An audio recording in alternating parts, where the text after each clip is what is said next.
Welcome back. मैं Baljeet Chaudhary, Saint एसन अजीतगढ़ से।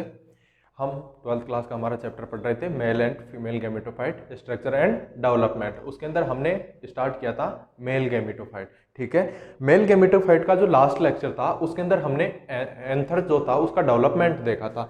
Anther के डेवलपमेंट में हमने ये कहा था कि स्टार्टिंग फेज जो होती है, अर्ली स्टेज जो होती है, उसके अंदर एंथर जो होता है वो एक मेरिस्टेमेटिक सेल्स का ग्रुप होता है और उस ग्रुप की जो कवरिंग होती है उसको आप एपिडर्मिस कहते हैं। एपिडर्मिस के जस्ट नीचे वाला जो लेयर था उसको हम कहते हैं हाइपोडर्मिस। वहां पे हमने ये कहा था कि हाइपोडर्मिस की सेल्स जो होती हैं, कुछ सेल्स जो होती हैं वो बड़ी हो जाती हैं, उनका न्यूक्लियस बड़ा हो जाता है और साइटोप्लाज्म डेंस हो जाता है, तो उन सेल्स को हमने आर्कीस्पोरियल सेल्स नाम दिया था। फिर आर्कीस्पोरियल सेल्स के लिए हमने ये कहा था कि इसमें पेरिक्लिनल डिवीजन होगा आर्कीस्पोरियल सेल में।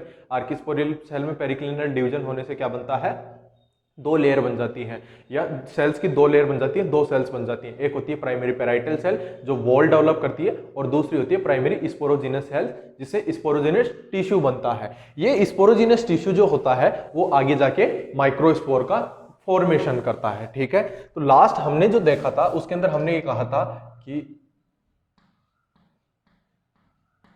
ये हो गया हमारा स्पोरोजिनस टिश्यू, इसके बाहर वॉल थी और वॉल की सबसे इनर मोस्ट जो लेयर थी, मोस्ट इनर मोस्ट लेयर जो थी वो थी हमारी टेपिटम।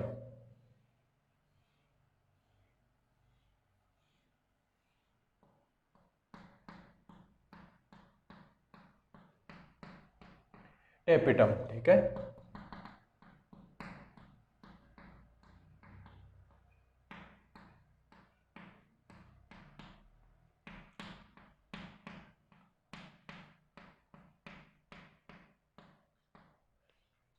टेपिटम के बाहर थी हमारी मिडिल लेयर।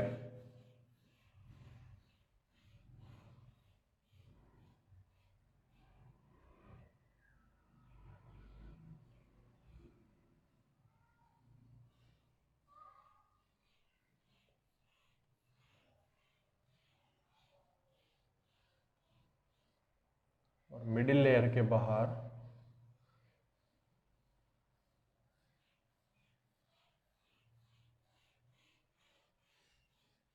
ये हो गई हमारी मिडिल लेयर। मिडिल लेयर जो थी इसके बाहर थी हमारी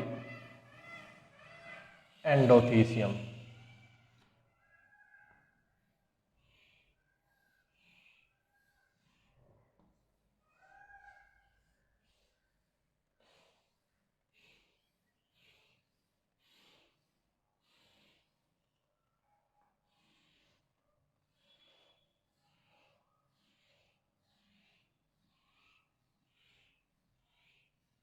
ये हो गई हमारी एंडोथीसियम।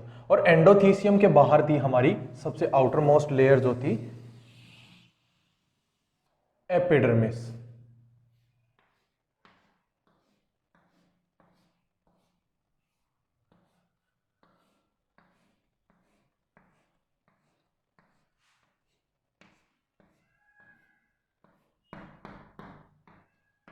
ये हो गए इसके न्यूक्लियस। तो ये था एक कंप्लीट डेवलपमेंट होने के बाद में एंथर का स्ट्रक्चर। एंथर का स्ट्रक्चर या पोलन से एक स्ट्रक्चर हम इसको कह सकते हैं, जिसके अंदर ये क्या था, sporogenous tissue.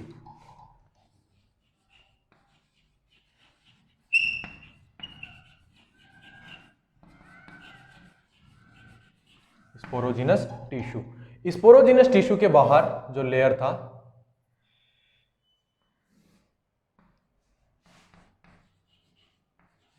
Tapetum.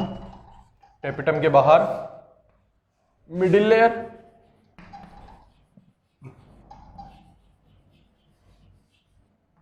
Middle layer के बाहर था हमारा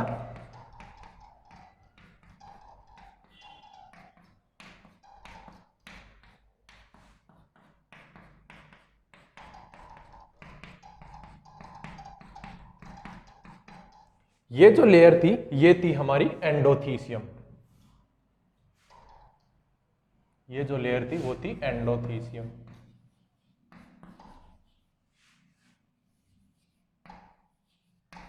एंडोथीसियम।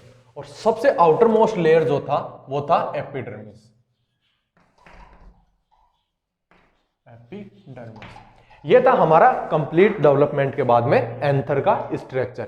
इसमें ये जो चारों लेयर होती है, epidermis, endothecium, middle layer, tapetum, ये चारों लेयर के किसकी होती हैं? वॉल की होती हैं। ये चारों लेयर होती हैं वॉल की, ठीक है। और इसके बीच में जो इसका कैविटी होता है, उस कैविटी के अंदर रहता है sporogenous tissue.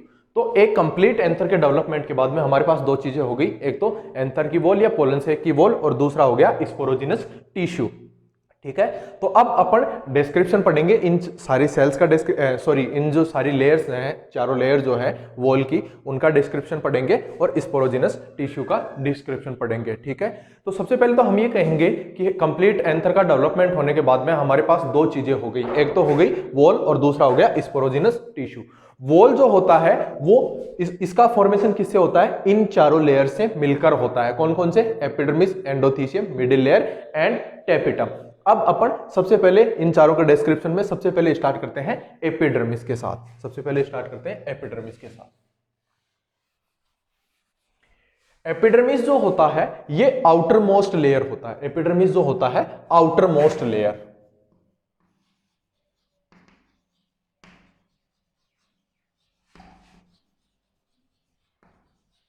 Outer most layer. और ये कहां से आता है?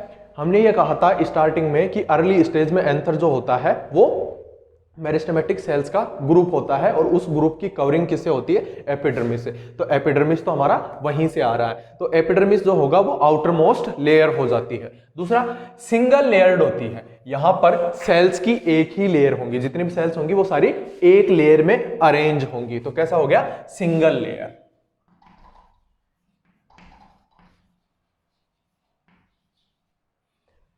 आउटर मोस्ट लेयर हो गई, सिंगल लेयर हो गई, ठीक है। और उसके बाद में इसका जो काम होता है वो काम होता है प्रोटेक्शन का।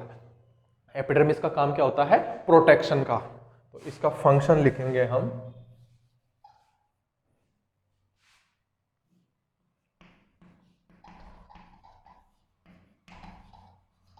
फंक्शन जो होगा वो होगा प्रोटेक्शन। एनवायरमेंटल कंडीशंस वगैरह जो भी होंगी उन सबसे इसको प्रोटेक्ट कौन करेगा?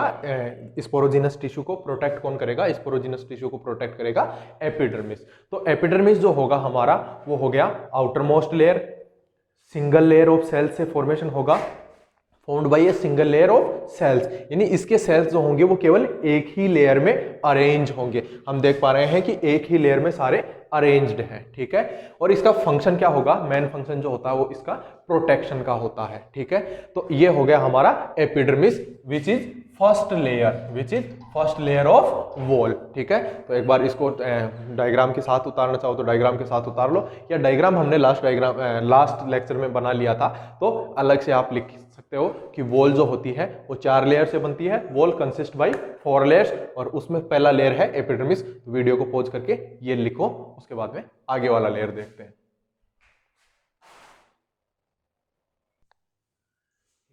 नेक्स्ट सेकेंड लेयर होगा हमारा वो होगा एंडोथीसियम। Epidermis complete. सेकेंड जो लेयर होगा हमारा वो होगा एंडोथीसियम।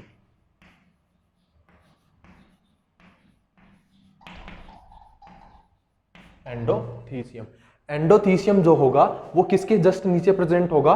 एपिडर्मिस के नीचे प्रेजेंट होगा। सबसे पहले तो इसके साथ लिखेंगे हम present beneath the epidermis, present beneath the epidermis, ठीक है। और ये भी कैसा होगा? सिंगल लेयर होगा, सिंगल लेयर ऑफ सेल से फॉर्मेशन होगा। इसका फॉर्मेशन भी कैसा होगा? Single layer. तो सिंगल लेयर यानी सेल्स की एक ही लेयर से बनेगा। हम देख भी पा रहे हैं कि इसमें सेल्स का एक ही लेयर बना हुआ है, ठीक है। तो एपिडर्मिस के जस्ट नीचे प्रेजेंट होगा, सिंगल लेयर ऑफ सेल्स होगा, ठीक है। अब इसके अंदर क्या होता है? ये जो मैंने बैंड बनाए हैं, जो प्लेट्स बनाई हैं, ये वाली, ये प्लेट्स किसकी वजह से बनती हैं? एक केमिकल होता है अल्फा सेल्यूलोज। ये अल्फा सेल्यूलोज क्या होता है? इन सेल्स में डिपॉजिट हो जाता है फाइब्रस प्लेट के फॉर्म में, फाइब्रस प्लेट के फॉर्म में। और ये जो फाइब्रस प्लेट होती है इनका शेप होता है यू शेप्ड, ठीक है। तो अल्फा सेल्यूलोज, याद रखना इंपॉर्टेंट है, alpha cellulose deposited in the form of fibrous plates.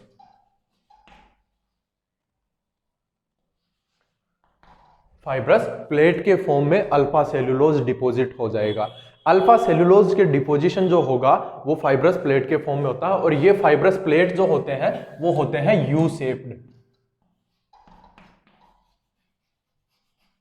U shaped. तो हम क्या कहेंगे, alpha cellulose deposited in the endothecium cells in the form of fibrous plate, और उन फाइब्रस प्लेट का जो शेप होगा वो यू शेप्ड होगा, ठीक है। और इन फाइब्रस प्लेट की प्रेजेंस की वजह से ही अपन इसको फाइब्रस लेयर भी कहते हैं। तो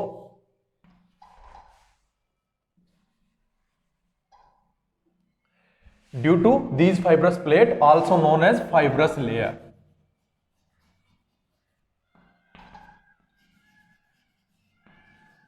फाइब्रस लेयर, ठीक है। अब ये जो फाइब्रस प्लेट होंगी या अल्फा सेलुलोज जो होगा, इसकी वजह से इसका नेचर जो हो जाता है वो हाइड्रोस्कोपिक होता है, हाइड्रोस्कोपिक नेचर होता है। हाइड्रोस्कोपिक नेचर होने से क्या होगा कि जैसे ही एयर के अंदर ह्यूमिडिटी बढ़ेगी, एयर के अंदर ह्यूमिडिटी बढ़ेगी, क्वांटिटी ऑफ ह्यूमिडिटी बढ़ेगी, तो ये क्या करेगा, वाटर एब्जॉर्ब करेगा, वाटर एब्जॉर्ब करेगा, और वाटर के एब्जॉर्प्शन की वजह से क्या होगा, ये सेल्स फूल जाएंगे। जैसे ही एयर के अंदर ह्यूमिडिटी कंटेंट कम होगा, ये सेल्स पिचक जाएंगे, ठीक है। तो इनके जो फूलने और पिचकने की जो प्रोसेस है, इसके कारण क्या होता है कि इसका रप्चर हो जाता है, इसके रप्चर जो होगा, इसका डेहिशेंस जो होगा उसके अंदर काम देती है, वो अभी आगे पढ़ेंगे। तो एक चीज याद रखना कि एंडोथीसियम जो होती है hydroscopic in nature, hydroscopic in nature, और इसका हाइड्रोस्कोपिक नेचर जो होता है ये हेल्प करता है पोलन सेक के डेहिसेंस में। अरे यहां पर ये क्या है, ये जो है स्पोरोजिनस टिश्यू है। स्पोरोजिनस टिश्यू जो होंगे, इस स्पोरोजिनस टिश्यू से क्या बनेगा, स्पोर्स बनेंगे, माइक्रोस्पोर बनेंगे, मेल गैमीट बनेंगे।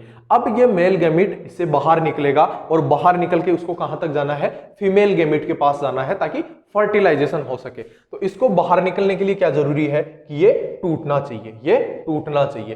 तो इसका जो टूटना जो होता है, इसका जो डेहिशेंस होता है, उसमें हेल्प कौन करेगा, ये हाइड्रोस्कोपिक नेचर एंडोथीसियम का, ठीक है। तो आप ये बोलोगे कि सर एंडोथीसियम टूट गई, चलो मान लिया, एपिडर्मिस भी इसके साथ टूट जाएगी, लेकिन अंदर वाली लेयर का क्या होगा, अंदर वाली दोनों लेयर जो होंगी वो डिस्ट्रॉय हो जाती हैं। कैसे हो जाती है, वो अभी इन दोनों से लेयर्स के साथ अपन पढ़ेंगे, इन दोनों लेयर्स के साथ पढ़ेंगे। लेकिन ये मोस्ट इंपॉर्टेंट दो चीजें याद रखनी है एंडोथीसियम के बारे में, कि एक तो इनके अंदर अल्फा सेलुलोज जो होता है वो फाइब्रस प्लेट के फॉर्म में जमा हो जाता है, डिपॉजिट हो जाता है। ये जो फाइब्रस प्लेट होते हैं यू शेप्ड होते हैं, और इन यू शेप्ड फाइब्रस प्लेट की प्रेजेंस की वजह से हम इसको क्या नाम देते हैं, फाइब्रस लेयर देते हैं। ये फाइब्रस लेयर जो होते हैं इसको हाइड्रोस्कोपिक नेचर प्रोवाइड करवाते हैं, और ये हाइड्रोस्कोपिक नेचर क्या करता है, helps in dehiscence of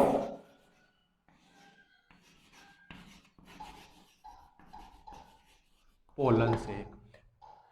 hygroscopic nature क्या करवाएगा, इसके डेहिसेंस में हेल्प करेगा, ठीक है, क्लियर। तो ये हो गया हमारा एंडोथीसियम। एंडोथीसियम क्या होता है, present beneath the epidermis, epidermis के जस्ट नीचे प्रेजेंट होगा, सिंगल लेयर होगा, सिंगल सेल्स का सिंगल लेयर से फॉर्मेशन होगा इसका। अल्फा सेलुलोज डिपॉजिट हो जाता है इन सेल्स के अंदर, और वो अल्फा डिपॉजिट अल्फा सेलुलोज किसके फॉर्म में डिपॉजिट होता है, फाइब्रस प्लेट के फॉर्म में। ये इन फाइब्रस प्लेट का स्ट्रक्चर अगर अपन देखें तो कैसा होगा, यू शेप्ड होंगे, और ये इन्हीं फाइब्रस प्लेट की प्रेजेंस की वजह से हम इसको क्या नाम देते हैं, फाइब्रस लेयर नाम देते हैं, ठीक है। इनका जो नेचर होता है, इन सेल्स का जो नेचर होता है, एंडोथीसियम सेल्स का जो नेचर होता है वो कैसा होता है, हाइड्रोस्कोपिक। हाइड्रोस्कोपिक नेचर की वजह से क्या करती हैं, ये ह्यूमिडिटी को एयर में से ह्यूमिडिटी को एब्जॉर्ब करेंगे, एब्जॉर्ब करने के बाद में फूल जाएंगे, फूल के फट जाएंगी और उसकी वजह से क्या होगा, डेहिसेंस ऑफ पोलन से। तो ये दो चीजें मोस्ट इंपॉर्टेंट है, याद रखनी है एंडोथीसियम के बारे में, ठीक है। तो ये हो गया हमारा एंडोथीसियम, इसको नोट डाउन करो। फिर हम नेक्स्ट लेयर देखते हैं मिडिल लेयर, इसको नोट डाउन करो।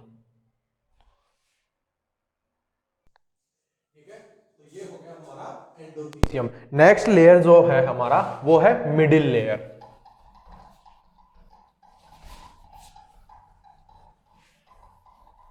ये वाला जो लेयर है वो है middle layer.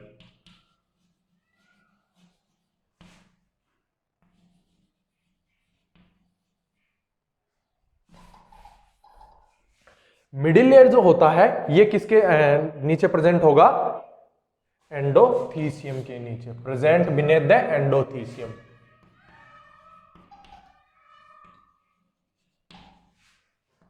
Beneath the endothecium, ठीक है। ये जो लेयर होगी इसमें ये जो लेयर होगी इसमें सेल्स के 2 से 3 लेयर होते हैं, 2 to 3 लेयर, ठीक है। तो 2 to 3 लेयर्ड। डायग्राम में भी हमने दिखाया है, एक लेयर सेल्स का दूसरा लेयर और सेल्स का तीसरा लेयर। तो सेल्स के 3 लेयर इसमें बनाए हैं, 2 लेयर हो सकते हैं या 3 लेयर हो सकते हैं, ठीक है। इसका काम होता है storage of food, storage of food, ठीक है। एक इंपॉर्टेंट चीज याद रखना, ये जो लेयर होती है वो शॉर्ट लिव्ड होती है। इसकी जो सेल्स होती हैं इस लेयर की वो शॉर्ट लिव्ड होती हैं, यानी बहुत थोड़े से टाइम के लिए ही ये लेयर बनता है, उसके बाद में ये डिस्ट्रॉय हो जाता है। क्यों डिस्ट्रॉय हो जाता है, इस लेयर के जो सेल्स होंगे वो क्या कर रहे हैं, फूड का स्टोरेज कर रहे हैं। तो जब स्पोरोजिनस टिश्यू से स्पोर बनेंगे, माइक्रोस्पोर बनेंगे, तो ये माइक्रोस्पोर के फॉर्मेशन के जो टाइम पीरियड होगा उस टाइम पीरियड में ये क्या करेंगे, अपना जो स्टोर्ड फूड है वो इसको दे देंगे और खुद क्या हो जाएंगे, नेस्ट हो जाएंगे, खुद डिस्ट्रॉय हो जाएंगे। ये सेक्रीफाइस करते हैं, मिडिल लेयर के जो सेल्स होते हैं वो सेक्रीफाइस करते हैं और सेक्रीफाइस करके क्या करते हैं, अपना जो स्टोर्ड फूड है वो प्रोवाइड करवा देते हैं स्पोरोजिनस टिश्यू को, ठीक है। तो कैसे होते हैं, शॉर्ट लिव्ड, और सेल वॉल जो होता है वो इनका थिन होता है।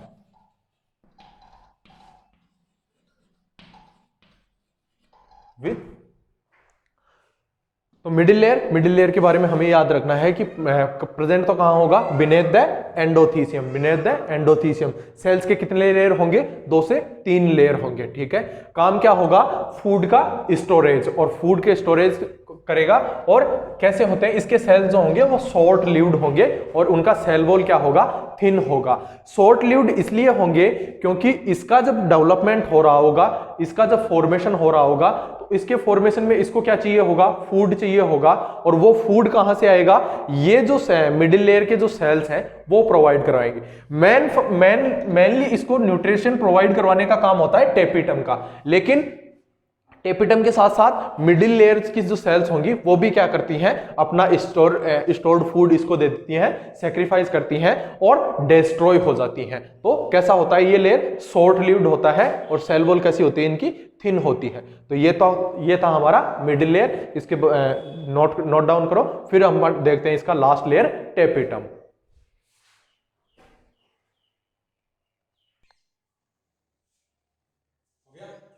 तो ये हो गया हमारा मिडिल लेयर, ठीक है। लास्ट जो लेयर है वो है टेपिटम।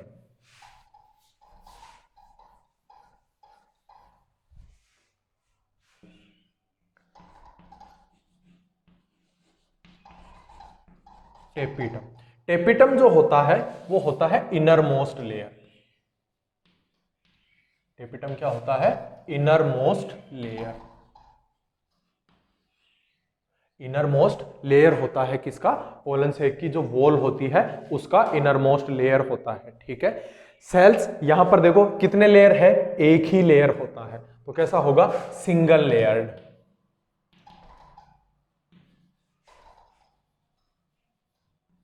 सिंगल लेयर्ड, ठीक है।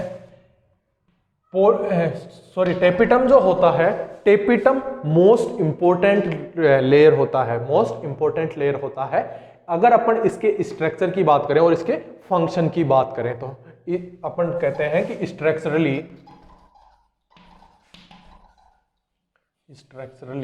एंड फंक्शनली,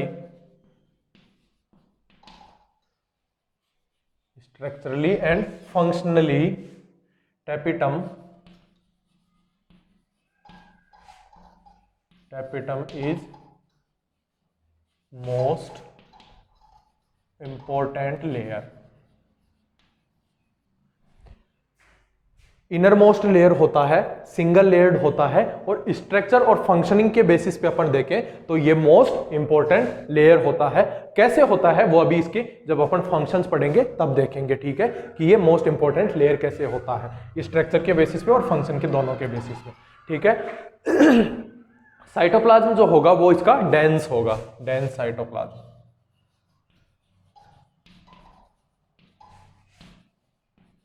साइटोप्लाज्म डेंस होगा, ठीक है। और डायग्राम में देखो, यहां पर हमने इसके अंदर न्यूक्लियस जो बनाए हैं वो एक से ज्यादा बनाए हैं, सभी सेल्स के अंदर एक से ज्यादा न्यूक्लियस बनाए हैं, एक से ज्यादा न्यूक्लियस बनाए हैं, ठीक है। तो कैसा होगा, मल्टी न्यूक्लिएटेड होगी इसकी सेल्स जो होंगी, वो मल्टी न्यूक्लिएटेड होंगी।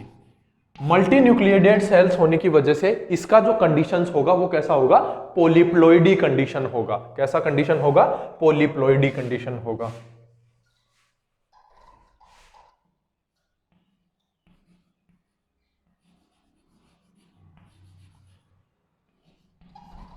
पॉलीप्लॉइड कंडीशंस होगी, ठीक है। पॉलीप्लॉइड कंडीशन क्यों होती है, एक चीज समझना, प्लांट्स के अंदर जहां कहीं पे भी कोई भी सेल्स अगर न्यूट्रिशन प्रोवाइड करवाने का काम करती हैं तो वो मैक्सिमम कैसी होती है, मैक्सिमम कंडीशंस में वो कैसी होती है, पॉलीप्लॉइड होती है। तीन कंडीशंस होती है, एक होती है हैप्लॉइड, एक होती है डिप्लॉइड और एक होती है पॉलीप्लॉइड कंडीशन। पॉलीप्लॉइड में 2n से ज्यादा होंगे, 3n हो सकते हैं, 4n हो सकते हैं, 5n हो सकते हैं। क्यों होते हैं वो देखिए पॉलीप्लॉइड कंडीशन। अगर पॉलीप्लॉइडी कंडीशन है यानी न्यूक्लियस ज्यादा होंगे तो उसके अंदर नंबर ऑफ जो क्रोमोसोम के सेट्स होंगे उसका नंबर ज्यादा होगा। क्रोमोसोम के सेट अगर ज्यादा होंगे,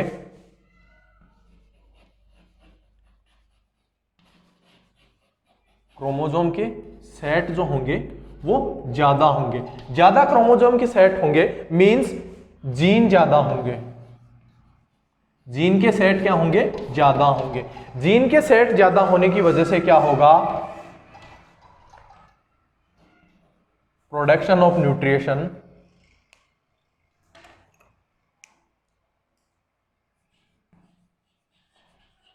प्रोडक्शन ऑफ न्यूट्रिशन ज्यादा होगा, प्रोडक्शन ऑफ न्यूट्रिशन ज्यादा होगा। अरे ज्यादा जीन होंगे तो वो खुद को एक्सप्रेस ज्यादा कर पाएंगे, ज्यादा एक्सप्रेस करेंगे तो ज्यादा प्रोडक्शन करेंगे, ठीक है। तो टेपिटम जो होगा वो होता है मोस्ट इनर मोस्ट लेयर होता है, सिंगल लेयर्ड होता है, यानी सेल्स का एक ही लेयर इसके अंदर होगा, ठीक है। स्ट्रक्चरली और फंक्शनली अगर अपन बात करें, इसका स्ट्रक्चर और फंक्शन की बात करें तो टेपिटम जो होता है वो मोस्ट इंपॉर्टेंट लेयर होता है वॉल का, ठीक है। नेक्स्ट, इसका जो साइटोप्लाज्म होगा वो कैसा होगा, डेंस साइटोप्लाज्म होगा। साइटोप्लाज्म कैसा होगा, डेंस होगा, ठीक है। और इसकी जो कंडीशंस अगर अपन देखें तो ये मल्टी न्यूक्लिएटेड होगा। मल्टी न्यूक्लिएटेड होने की वजह से कंडीशन कैसी हो जाएगी, पॉलीप्लॉइडी कंडीशन हो जाएगी। पॉलीप्लॉइडी कंडीशन क्यों, क्योंकि हम ये कह रहे हैं कि जहां कहीं पे भी न्यूट्रिशन प्रोवाइड करवाने का काम होता है वहां पर कंडीशंस कैसी हो जाती है, पॉलीप्लॉइडी हो जाती है। जैसे एक आगे अपन देखेंगे एंडोस्पर्म, एंडोस्पर्म अपन देखेंगे तो वहां पे भी अपन अगर एंडोस्पर्म की जो सेल्स होंगी उसकी कंडीशंस की बात करें तो वहां पर ट्रिप्लॉइड होती हैं। कंडीशंस कैसी हो जाती हैं, ट्रिप्लॉइड हो जाती है, 3n कंडीशंस होती है। यहां पर क्या हो जाती है, पॉलीप्लॉइडी कंडीशन हो जाती है। पॉलीप्लॉइडी कंडीशन होने की वजह से ज्यादा न्यूट्रिशन प्रोवाइड करेंगी। अब ये जो न्यूट्रिशन प्रोवाइड करेंगी ये अपना न्यूट्रिशन देंगी किसके, न्यूट्रिशन प्रोडक्शन करेंगी और प्रोडक्शन करने के बाद प्रोवाइड किसको करवाएंगी, स्पोरोजिनस टिश्यू को, स्पोरोजिनस टिश्यू को देंगी, ठीक है। तो स्पोर जब बनेंगे, माइक्रोस्पोर, ये माइक्रोस्पोर पढ़ रहे हैं अपन, माइक्रोस्पोर का डेवलपमेंट पढ़ रहे हैं। तो माइक्रोस्पोर जब डेवलप होगा तो ये टेपिटम क्या करेंगी, अपना न्यूट्रिशन इसको दे देंगी। अगर यहां पर न्यूट्रिशन कम पड़ता है तब मिडिल लेयर जो होगी वो सैक्रिफाइस करके अपना न्यूट्रिशन या अपना स्टोर्ड फूड जो होती है वो इसको दे देती है। अब आप ये पूछ सकते हो कि सर फिर यहां पर मल्टीन्यूक्लिएटेड कंडीशंस क्यों नहीं है? यहां पर मल्टीन्यूक्लिएटेड कंडीशन इसलिए नहीं है कि ये न्यूट्रिशन प्रोवाइड करवाने के लिए प्रोडक्शन नहीं कर रही, बल्कि जो स्टोर्ड फूड है उसी को प्रोवाइड करवा रही है और ये उसका प्रोडक्शन करके प्रोवाइड करवा रही है। तो एक बार ये लिखो इसके बारे में, टेपिटम के बारे में। नेक्स्ट अपन देखते हैं टेपिटम के फंक्शन क्या क्या होते हैं उसके बारे में। तो एक बार वीडियो को पॉज करके इसको नोट डाउन करो। ठीक है, तो ये हो गया हमारा टेपिटम। ठीक है, तो टेपिटम क्या होगा, इनर मोस्ट लेयर होगा, सिंगल लेयर्ड होगा। फंक्शनल और स्ट्रक्चर की अगर अपन बात करें तो मोस्ट इंपॉर्टेंट लेयर होता है इसका साइटोप्लाज्म। इसकी सेल्स का साइटोप्लाज्म कैसा होगा, डेंस होगा। सेल्स मल्टीन्यूक्लिएटेड होंगे, पॉलीन्यूक्लिएटेड कंडीशंस होगी। एक बार अपन इसके टेपिटम के फंक्शंस की बात कर लेते हैं।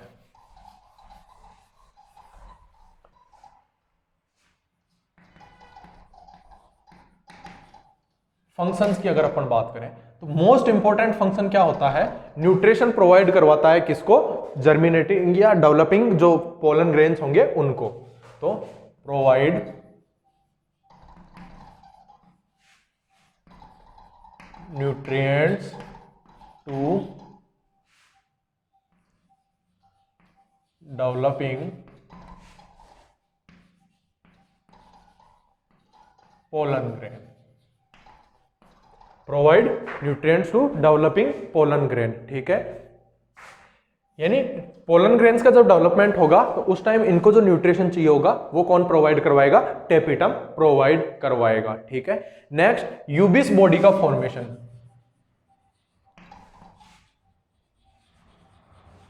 यूबिस बॉडी फॉर्मेशन, यूबिस बॉडी का फॉर्मेशन। यूबिस बॉडी क्या होती हैं, यूबिस बॉडी एक स्पेसिफिक टाइप की वेक्यूल्स होती हैं, स्मॉल वेक्यूल्स होती हैं।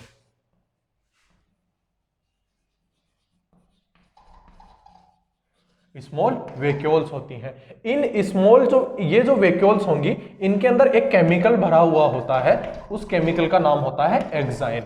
एक्साइन, ये एक्साइन जो होगा वो इस पोलन ग्रेन का कवर बनाता है। एक्साइन जो होगा इसका पोलन ग्रेन का कवर बनाता है। ठीक है, तो यूबिस बॉडी फॉर्मेशन इंपॉर्टेंट फंक्शन है। कैसे बनता है वो आगे अपन पढ़ेंगे कि प्रोयूबिस बॉडीज बनती हैं, प्रोयूबिस बॉडीज से फिर यूबिस बॉडीज फॉर्मेशन होता है, फिर उनके वो सीक्रेट करती हैं स्पोरोपोलिन, सॉरी एक्साइन नहीं, स्पोरोपोलिनिन। स्पेसिफिक टाइप के होता है स्पोरोपोलिनिन, स्पोरोपोलिनिन। ये स्पोरोपोलिनिन जो होता है ये फॉर्मेशन करता है एक्साइन का।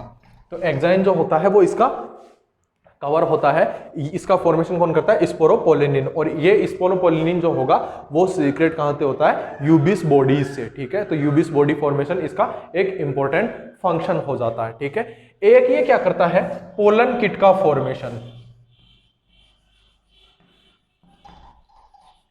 पोलन किट फॉर्मेशन,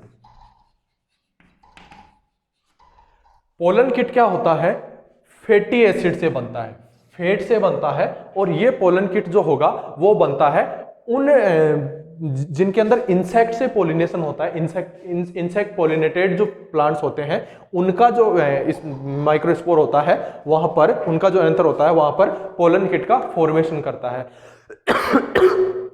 फेट से बना होगा तो इंसेक्ट क्या करता है, उस फेट को खाने के लिए इसके पास आता है और उसके साथ में वो क्या करवा देता है, पोलिनेशन करवा देता है। तो पोलन किट फॉर्मेशन इन इंसेक्ट पोलिनेटेड प्लांट्स। ठीक है, एक होता है इसका सरफेस स्क्लेप्चर फॉर्मेशन।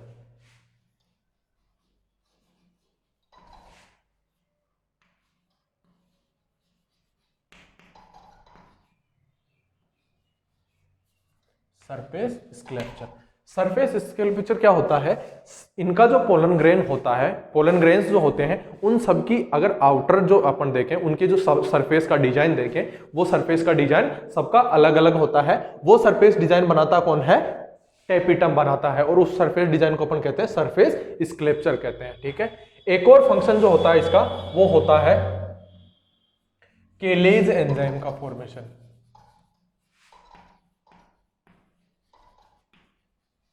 केलेज एंजाइम का फॉर्मेशन। केलेज एंजाइम क्या होता है? अपन ये कह रहे थे कि माइक्रोस्पोर मदर सेल जो होंगी, एक माइक्रोस्पोर मदर सेल से 4 माइक्रोस्पोर बनेंगे। वो चारों माइक्रोस्पोर एक दूसरे के साथ जुड़े होते हैं केलोज से। केलोज की सहायता से वो चारों एक दूसरे के साथ क्या होते हैं? अटैच होते हैं। इस केलोज का डिजोल्वेशन जो होता है, इसका डाइजेशन जो होता है, वो करवाता है केलेज एंजाइम। किसके क्या करवाता है? डाइजेशन करवाता है। जब इसका डाइजेशन होगा तो चारों पोलन ग्रेन अलग अलग हो जाएंगे। तो ये हो गए टेपिटम के फंक्शंस। फंक्शन क्या क्या होंगे? एक तो न्यूट्रिशन प्रोवाइड करवाने का, ये तो इसका मेन फंक्शन हो गया। ये तो हो गया इसका मेन फंक्शन कि डेवलपिंग जो पोलन ग्रेन होंगे उनको न्यूट्रिशन प्रोवाइड करवाता है। ठीक है, यूबिस बॉडी का फॉर्मेशन करवाता है। यूबिस बॉडी के अंदर क्या होता है? यूबिस बॉडी स्मॉल वेसिकल्स होती हैं, वेक्यूल्स नहीं वेसिकल्स, स्मॉल वेसिकल्स होती हैं। और ये स्मॉल वेसिकल्स जो होती हैं इनके अंदर एक स्पेसिफिक टाइप ऑफ केमिकल रहता है, स्पोरोपोलिनिन। ये स्पोरोपोलिन जो होता है वो एक्साइन का फॉर्मेशन करता है। किसका फॉर्मेशन करता है? एक्साइन का फॉर्मेशन करता है। नेक्स्ट, टेपिटम जो होता है वो पोलन किट का फॉर्मेशन करता है। पोलन किट का फॉर्मेशन करता है किन प्लांट्स में? इंसेक्ट पोलिनेटेड प्लांट्स के अंदर। ठीक है, पोलन किट क्या होता है? फेट से बनता है और इस फेट को खाने के लिए इंसेक्ट इसके पास आता है तो फिर क्या करवा देता है? इसका पोलिनेशन भी करवा देता है। तो इंसेक्ट पोलिनेटेड जितने प्लांट्स हैं उनके अंदर क्या बनेगा? पोलन किट का फॉर्मेशन करवाएगा। ठीक है, एक सरफेस स्क्लेप्चर का फॉर्मेशन करता है। सरफेस स्क्लेप्चर का मतलब होता है सरफेस की जो डिजाइन होगी वो भी कौन बनाता है? टेपिटम बनाता है। और एक क्या करता है? केलेज एंजाइम का सीक्रेशन करता है। केलेज एंजाइम का सीक्रेशन करता है। ये केलेज एंजाइम केलोज को डाइजेस्ट करके पोलन ग्रेन जो होंगे उनको सेपरेट करता है। चारों पोलन ग्रेन जो अटैच थे उनको सेपरेट करता है। तो ये हो गए टेपिटम के फंक्शन। ठीक है, अब नोट डाउन करो इनको, फिर देखते हैं अपन टेपिटम के टाइप कौन कौन से होते हैं।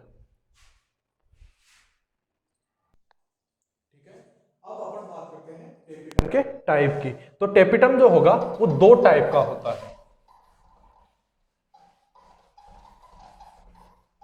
टेपिटम जो होता है वो 2 टाइप का होता है। पहला होता है अमीबोइड।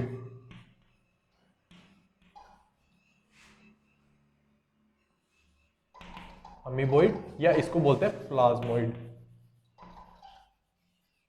ठीक है, दूसरा होता है ग्लैंडुलर और सीक्रेटरी।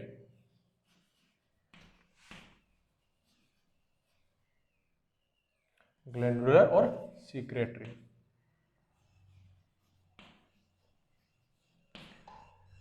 टेपिटम 2 टाइप का होता है, अमीबोइड और प्लाज्मोइड टेपिटम। दूसरा होता है ग्लैंडुलर और सीक्रेटरी टेपिटम। ठीक है, मोस्ट इंपॉर्टेंट जो होता है या मोस्ट जो एंजियोस्पर्म होते हैं, मोस्टली एंजियोस्पर्म में कौन सा पाया जाता है? ग्लैंडुलर। तो इसको लिख देते हैं अपन most common. Most common type कौन सा हो गया? ग्लैंडुलर या सीक्रेटरी टेपिटम। ठीक है, यानी ज्यादातर जो एंजियोस्पर्म होंगे उसके अंदर टेपिटम का टाइप कौन सा होगा? ग्लैंडुलर और सीक्रेटरी टेपिटम होगा। ठीक है, एक नोट का एक पॉइंट याद रखना कि अगर मान लो इस पोलन ग्रेन के डेवलपमेंट से पहले अगर टेपिटम को डिस्ट्रॉय कर दिया जाए, पोलन ग्रेन के डेवलपमेंट से पहले टेपिटम को डिस्ट्रॉय कर दिया जाए तो फिर वो क्या हो जाएगा? स्टेराइल हो जाएगा। क्यों स्टेराइल? इसलिए हो जाएगा क्योंकि इनको जब डेवलपमेंट हो रहा होगा, पोलन ग्रेन का डेवलपमेंट होगा, तो पोलन ग्रेन के डेवलपमेंट के लिए क्या चाहिए होगा? हमारे को न्यूट्रिशन चाहिए होगा। न्यूट्रिशन कहां से आएगा? टेपिटम से। जब न्यूट्रिशन ही नहीं होगा तो वो डेवलप नहीं होंगे तो मेल गैमीट बनेगा ही नहीं। अगर मेल गैमीट नहीं बना तो फिर कंडीशन कैसी हो जाएगी? वो स्टेराइल हो जाएगा। ठीक है, तो ये हो गया हमारा चारों लेयर्स या इसकी वॉल कंप्लीट हो गई। ठीक है, नेक्स्ट अपन देखते हैं स्पोरोजीनस टिश्यू।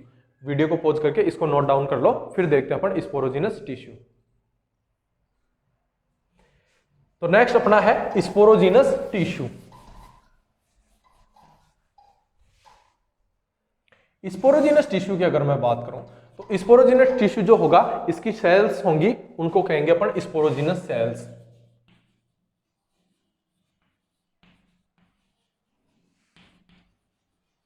Sporogenous cells. ये स्पोरोजिनस सेल्स जो होंगी इनसे बनती है microspore mother cell. Microspore mother cell. और माइक्रोस्पोर मदर सेल जो होती है वो डिप्लॉइड होती है, डिप्लॉइड कंडीशन होती है, 2n होती है।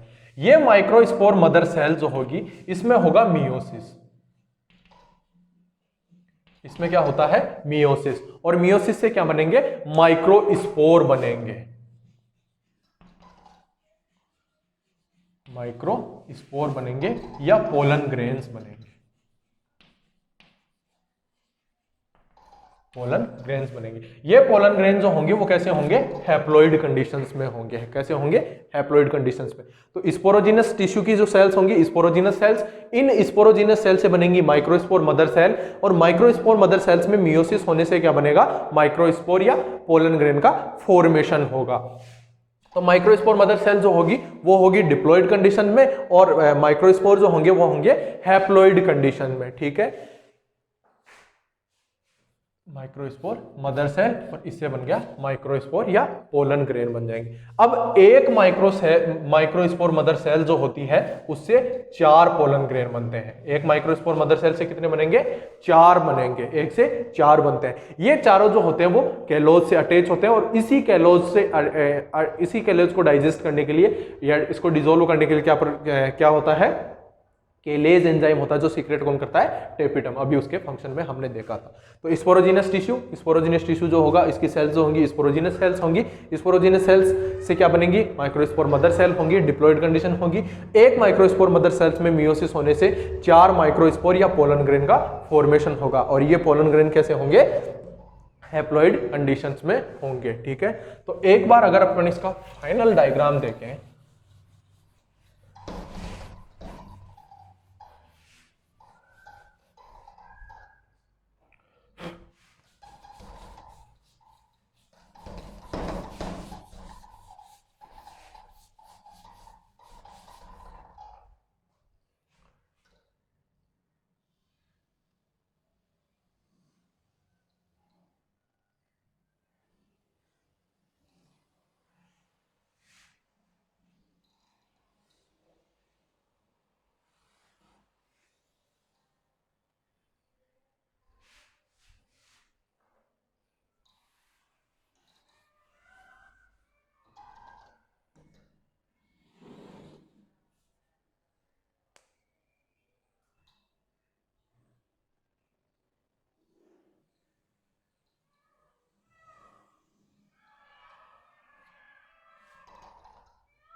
ये हो गया हमारा एक एंथर का स्ट्रक्चर। एंथर का स्ट्रक्चर, ये एक एंथरलोब, ये दूसरा एंथरलोब। ठीक है, एंथरलोब के अंदर ये एक पोलन से एक, ये दूसरा पोलन से एक, और इस एंथरलोब के 2 पोलन से एक, ये वाला पोलन से एक और ये वाला पोलन से एक। ठीक है, तो ये जो स्ट्रक्चर हो गई, ये वाली जो स्ट्रक्चर हुई, वहां पे अभी हम जो स्ट्रक्चर देख रहे थे वो हम केवल इसका एक पोर्शन देख रहे थे। मान लो यहां से मैंने एक टीएस काट के उस एक पोर्शन को देखा था। ये अब अपने पास कंप्लीट हो गई।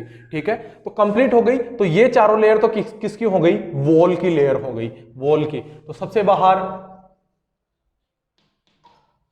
एपिडर्मिस, सबसे बाहर एपिडर्मिस। एपिडर्मिस के लिए हमने ये कहा था आउटर मोस्ट लेयर होती है, सिंगल लेयर्ड होती है और प्रोटेक्शन का काम करती है, ठीक है।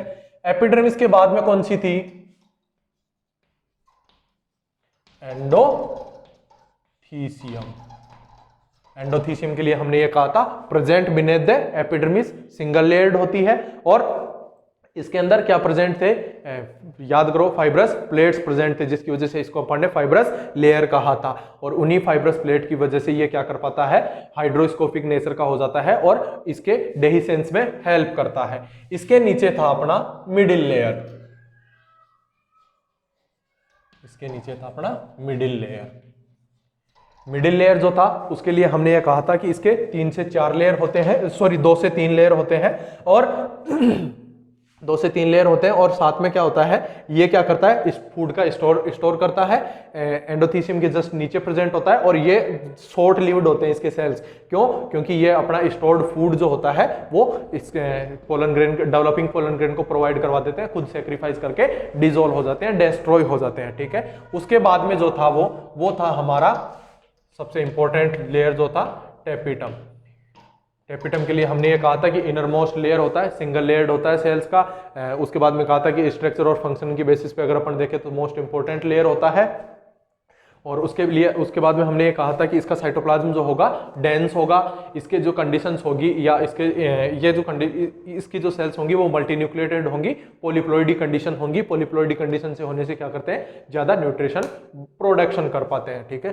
फिर इसके फंक्शन की हमने बात की। फंक्शन के लिए हमने ये कहा कि इसके फंक्शन, मेन फंक्शन तो क्या हो गया इसका? न्यूट्रिशन प्रोवाइड करवाना डेवलपिंग पोलन ग्रेन्स को, ठीक है। उसके अलावा हमने कहा कि यूबिस बॉडी का फॉर्मेशन करता है। उसके अलावा हमने ये कहा था यूबिस बॉडी क्या होती है? यूबिस बॉडी स्मॉल वेसिकल्स होती हैं जिनके अंदर स्पोरोपोलिनिन भरा होता है जो एग्जाइन का फॉर्मेशन करता है, ठीक है। केलेज एंजाइम का सीक्रेशन था, ये सारे फंक्शन हमने इसके पढ़े थे, ठीक है। और इसके लास्ट में क्या था? स्पोरोजिनस टिश्यू या स्पोरोजिनस सेल्स। इधर बना देता हूं मैं, स्पोरोजिनस सेल्स। ये स्पोरोजिनस सेल्स क्या करती हैं? इनके अंदर स्पोरोजिनस सेल्स जो होंगी इनसे माइक्रोस्पोर मदर सेल बनेगी, माइक्रोस्पोर मदर सेल डिप्लॉयड होगी, उससे हैप्लॉइड पोलन ग्रेन्स बनेंगे या माइक्रोस्पोर बनेंगे। और एक स्पोरोजिनस सेल से एक माइक्रोस्पोर मदर सेल से 4 पोलन ग्रेन बनेंगे, ठीक है। और ये हो गया हमारा इन दोनों लोब्स को कनेक्ट करने वाला स्ट्रक्चर, जिसको नाम दिया था हमने कनेक्टिव, ठीक है। तो ये हो गया हमारा एंथर का डेवलपमेंट कंप्लीट, जिसके अंदर हमने पढ़ा कि एंथर डेवलप कैसे होता है, क्या लेयर वॉल कैसे बनती है और स्पोरोजिनस सेल्स कैसे बनती है, ठीक है। नेक्स्ट लेक्चर जो होगा हमारा उसमें हम पढ़ेंगे कि स्पोरोजिनस सेल से स्पोर कैसे बनेंगे, ठीक है। तो मिलते हैं आपको नेक्स्ट लेक्चर में। Thank you, bye bye.